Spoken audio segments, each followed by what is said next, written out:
Superfast news, आवाज जनसामान्यांचा। साहेब, दारू बंद करा हो।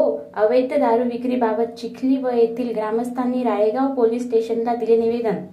राळेगाव तालुक्यातील चिखली व ग्रामपंचायत हद्दीत मागील काही महिन्यांपासून मोठ्या प्रमाणात अवैध दारूची विक्री होत असल्याने वादविवाद, भांडण, तंटे वाढले असून महिला वर्गही मोठ्या प्रमाणात त्रस्त झाला आहे। अनेक तरुण या व्यसनाकडे वळल्याने अनेकांचे संसार उद्ध्वस्त तसेच उघड्यावर पडले आहे। यामुळे ग्रामस्थांनी अवैधरित्या दारू विक्री बंद करावी अशी मागणी केली आहे।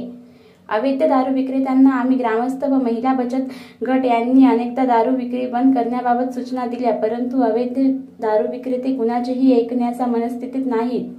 ते गावामध्ये गुंडगिरी करून अवैध दारू विक्री करीत आहे व आमचे कुणीच काही वाकडं करू शकत नाही अशी भाषा वापरत असतात। आम्ही पोलिसांना हप्ते देतो, आम्ही कुणाच्याही बापाला घाबरत नाही, भीत नाही, कुठे जायचे तिथे जा असे म्हणून जोमाने अवैध दारू विक्री करीत आहे। चिखली व या गावामध्ये आजूबाजूच्या गावातून लोक दारू पिण्याकरिता येत असतात आणि दारू पिऊन गावात अशांतता पसरवितात। त्यामुळे गावात दररोज भांडण तंटे होत असतात। दारू विक्री ही बस स्टॉप परिसरात राजसरोपणे सुरू आहे। तसेच अवैध दारू विक्री ही बस स्टॉप परिसरात होत असल्यामुळे गावातील विद्यार्थ्यांवर व लहान मुलांवर यांचा विपरीत परिणाम होत आहे।